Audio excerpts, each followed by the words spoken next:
The alien blade sank deep into Melody Williams's chest, her blood splattering across the prefab colony walls. Antares stood over the human girl's lifeless body, watching with cold satisfaction as crimson pooled beneath her cooling corpse. The unprovoked murder of an unarmed 19-year-old girl, butchered without mercy or provocation, was the latest in a string of brutal attacks by the notorious Romulan enforcer. Killing humans was Antares' calling, his driving purpose, fueled by a fanatical conviction that humanity posed an existential threat to Romulan supremacy. When news of the savage slaying reached Earth, a wave of fury swept across humanity's homeworld and its far-flung colonies. The Systems Alliance demanded Antares be turned over to face human justice. Their righteous calls rang hollow in the halls of the Romulan Star Empire. With icy resolve, the Star Empire declared Antares had operated within his mandate on the Romulan subject world of Zephyrus. The killing of Melody Williams was the regrettable but lawful action of a duly appointed colonial enforcer. Humanity seethed with barely contained outrage. If the Romulan Empire would not submit to the Systems Alliance's demands, Earth would take matters into its own hands. The president signed an executive order deploying 500,000 battle-hardened Marines to the alien wilds of Zephyrus. For the first time in history, such a massive military force would deploy beyond the solar system. Their mission: apprehend Antares and any who stand with him, by force if required. Leading the legion of soldiers was Major Kyle Richardson, a cunning strategist who'd stared down humanity's enemies on a dozen worlds. His orders were clear: take Antares dead or alive and damn the consequences, as the human armada sliced through the void toward Zephyrus. Whispers of a greater Romulan plot hung heavy in the recycled air. Melody Williams's grisly fate was no act of passion. Hers had been a carefully orchestrated murder, calculated to provoke, to outrage, to incite. Tensions flared between the human fleet and Romulan planetary defenses, pushing both sides toward the brink. Now the Marines have landed on Zephyrus, ready to unleash vengeance against the alien regime harboring a butcher. But Major Richardson suspects the true enemy isn't the Romulan governor or even the infamous Antares. A shadow moves behind this unfolding crisis, with designs that could ignite a war spanning star systems. In pursuing Melody's killer, Richardson may uncover a conspiracy reaching to the highest levels of human and Romulan leadership. And if he fails to cut out this festering rot, civilization itself may not survive. Major Richardson's boots crunched on the rocky soil of Zephyrus as he surveyed the alien landscape with a grim intensity. The purple-tinged sky hung heavy over the rugged canyons that twisted like scars across the planet's surface. Somewhere in that maze of stone lurked Antares, the Romulan butcher who had murdered an innocent girl in cold blood. Richardson gripped his pulse rifle tighter, the weapon's weight a reassuring presence against his shoulder. Around him, the Marines of the Systems Alliance fanned out in tight formation, their faces etched with the same commitment that coursed through Richardson's veins. They had a mission to complete, and nothing would stop them from bringing Antares to justice. As they pushed deeper into the canyons, Richardson couldn't shake the feeling that they were being watched. His instincts, honed by years of combat on the fringes of human space, screamed that danger lurked around every bend. He signaled for his team to halt as he consulted the intel package on his wrist display. The data was clear. Antares was being harbored by the Obsidian Order, a secretive Romulan faction with a hidden base deep within the treacherous Razor Canyon. Richardson had faced long odds before, but infiltrating an enemy stronghold on their own turf was a daunting prospect.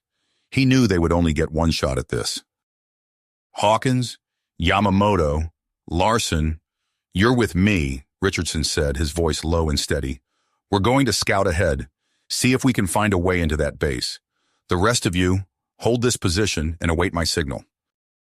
Lieutenant James Hawkins, Richardson's trusted second-in-command, nodded sharply. The young officer had a fire in his eyes, a hunger to prove himself in the field. Richardson just hoped that eagerness wouldn't get him killed. As the four Marines crept forward, hugging the canyon walls, Richardson couldn't shake the sensation of malevolent eyes tracking their every move. The Obsidian Order had a reputation for cunning and ruthlessness that rivaled even the most feared human special forces. If they were walking into a trap, they might not realize it until it was too late. Suddenly, a glint of metal caught Richardson's eye from a ledge high above. He had just enough time to shout a warning before a hail of emerald plasma bolts rained down on their position. Yamamoto cried out as a searing bolt punctured his armor, sending him tumbling to the ground in a spray of blood. Richardson and the others dove for cover, pulse rifles barking as they returned fire at their hidden attackers. Flashes of movement darted between the rocks above, the Romulan ambushers using the high ground to deadly effect. "It's a trap!" Hawkins yelled over the chaos of battle. "We need to fall back, regroup with the others."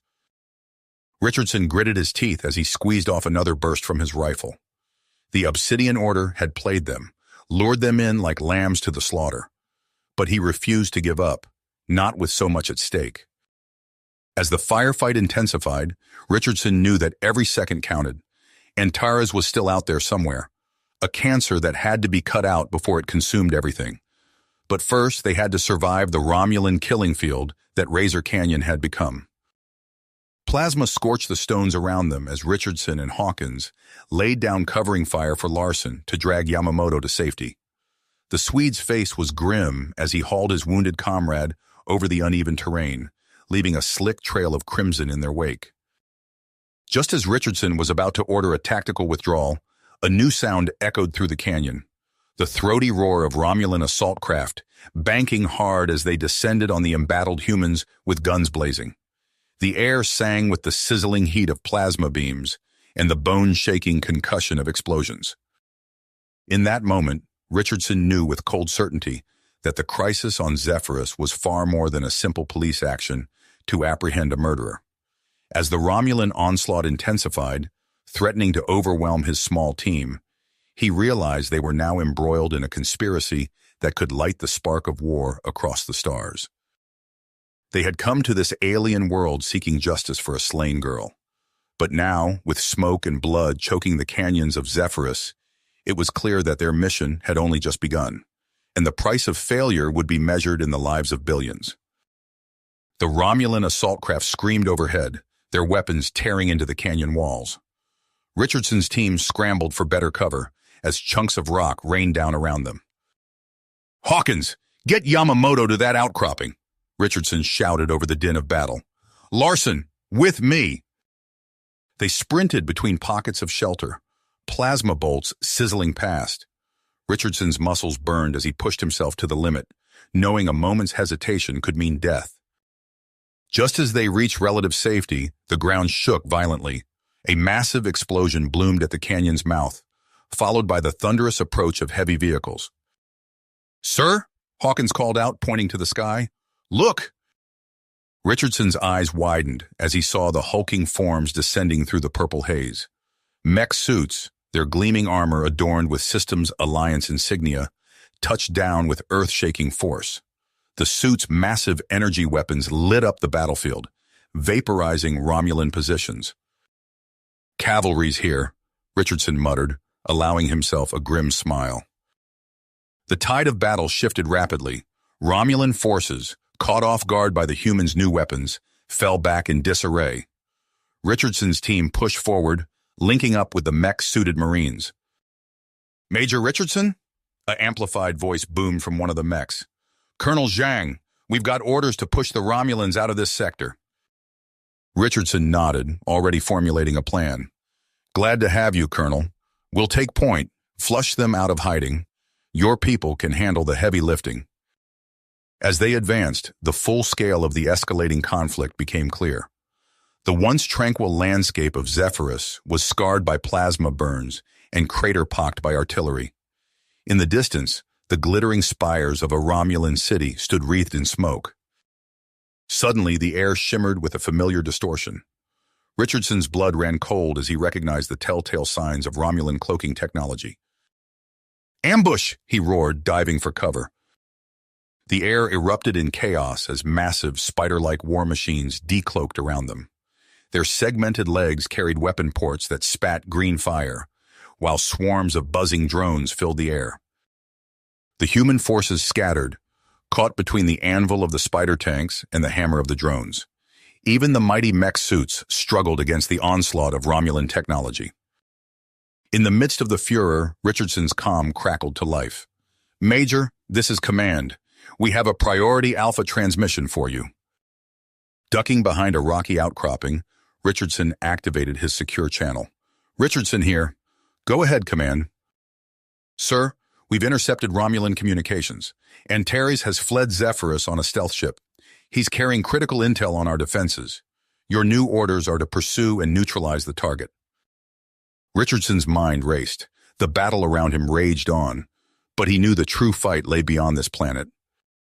"Understood, Command. I'll need a team in transport." "Already arranged, Major.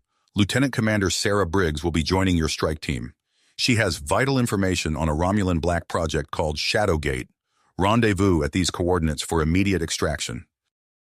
As Richardson relayed the new orders to his team, a shadow passed overhead. He looked up to see a sleek, predatory ship of unmistakably Romulan design settling onto the battlefield. Its boarding ramp extended, revealing a tall, aristocratic Romulan in an admiral's uniform. "Major Richardson," the Romulan called out, his voice carrying even over the din of battle. "I am Admiral Valdor. If you wish to stop Antares and uncover the truth behind this conflict, you must come with me now." Richardson hesitated, his weapon trained on the Romulan.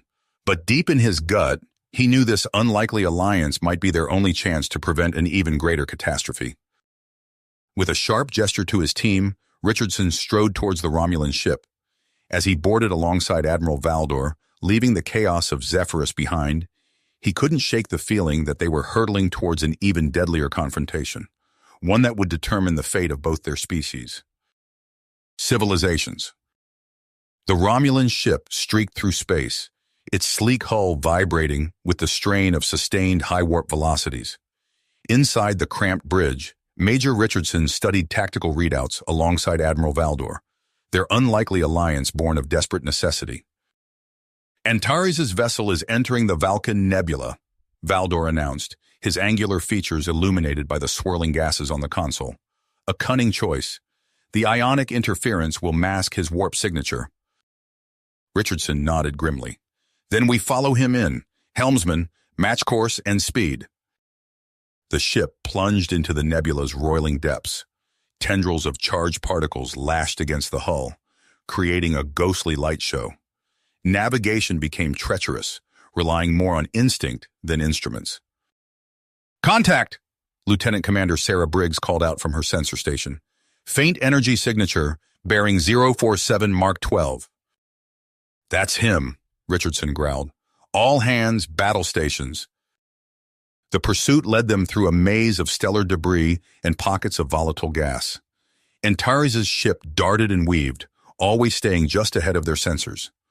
Hours stretched into days as the cat-and-mouse game continued. Finally, they emerged from the nebula's far side, instruments coming back online with a cascade of alerts. "Sir," Briggs exclaimed, "I'm detecting a massive installation in the Osran system. Heavily shielded, but the energy output is off the charts." Valdor's eyes narrowed. "A hidden Tal Shiar base, of course." Richardson keyed his comm. "All ships form up on us. We're going in hot." The human Romulan task force dropped out of warp in attack formation. Before them loomed a sprawling space station, overflowing with weapon emplacements. Antares' ship was already docking. "They've detected us," Briggs reported. "Tal Shiar ships incoming." Richardson barked orders as the bridge erupted into controlled chaos. "Evasive maneuvers. Target their shield generators and weapon banks. We need to punch through." The void lit up with crisscrossing beams of phased energy and streams of photon torpedoes. Richardson's tactical genius shone as he coordinated the disparate fleet elements, hammering the Tal Shiar defenses from multiple vectors. "We've got an opening," Valdor shouted. "Prepare boarding parties." Richardson led the first wave of Marines onto the station. Pulse rifles crackled in the corridors as they fought their way through squads of fanatical Tal Shiar guards. The Major's blood sang with the familiar rhythm of close-quarters combat. They battled deeper into the heart of the installation. Richardson spotted a familiar figure fleeing down a side passage. "Antares!" he roared, breaking into a sprint. The mercenary turned, eyes wild, and lobbed a plasma grenade. Richardson's combat-honed reflexes took over. He tackled Briggs, shielding her with his body as the explosion rocked the corridor. When the smoke cleared, Richardson found himself pinned beneath fallen debris, his body racked with pain. Through blurred vision, he saw Antares apprehended by Valdor's troops. Then darkness claimed him. Richardson awoke in the station's medical bay, his injuries mostly healed by advanced Romulan technology. He pushed himself up, ignoring the protests of his battered body. "Sir, you shouldn't be moving yet," Briggs admonished, but there was relief in her eyes. "No time," Richardson grunted. "Where's the prisoner?" In the makeshift brig, Antares sat bound and sullen. Richardson fixed him with a determined eyes.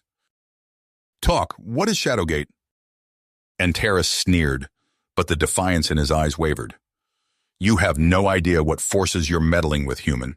Shadowgate will be the pinnacle of Romulan genetic engineering. An army of hybrids, blending the best of human and Romulan DNA. Utterly loyal. Unstoppable." Richardson's blood ran cold. "Where?" "Remus," Antares spat, "but you're already too late. The first prototypes are ready for activation." Briggs burst in, her face pale. "Sir, I've decrypted their files. It's worse than we thought. The project is moving ahead at an unprecedented rate." Richardson's mind raced. They had to act fast, before these abominations could be unleashed on an unsuspecting galaxy. He turned to Admiral Valdor, who had been silently observing the interrogation. "Admiral, I have a plan, but it's going to take everything we've got." As Richardson outlined his audacious strategy, splitting their forces between a covert infiltration of the Shadowgate facility and a direct confrontation with the Romulan Senate, Antares began to laugh. It was a harsh, mirthless sound that sent chills down Richardson's spine. "You naive fools," the mercenary wheezed, blood bubbling at his lips. "War is coming, whether you like it or not. The only question is, which of our peoples will be left standing when the dust settles?" With those ominous words, Antares slumped in his restraints, dead from internal injuries sustained in the firefight. Richardson exchanged a grim look with Valdor and Briggs. The stakes had never been higher. As they prepared to embark on their high-stakes endeavor, Richardson knew that the fate of two civilizations now hung in the balance. The Allied fleet dropped out of warp in a burst of blinding light, emerging into the Romulan home system. Richardson's eyes widened as he beheld the full might of the Romulan Star Empire arrayed before them. Countless warbirds hung in the void, their hulls gleaming with deadly intent.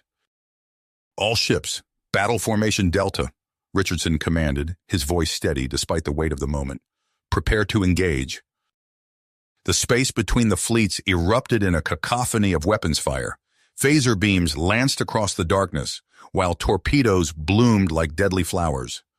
Richardson's fingers flew across tactical displays, coordinating the outnumbered Alliance vessels with practiced efficiency. Aboard the Romulan flagship, Sella's voice crackled over the comm. "Major, we're detecting unusual energy readings from the planet's surface. The Shadowgate facility is activating something." Richardson's face hardened. "Valdor's team?" "Still engaged in the complex," Sella replied, her tone grim. "But they've made progress. Most of the hybrid chambers are destroyed." A klaxon blared, drawing Richardson's attention to a sensor readout. His blood ran cold as he saw the massive energy spike emanating from Shadowgate. "Sir," his tactical officer reported, "that signature, it's like nothing we've ever seen.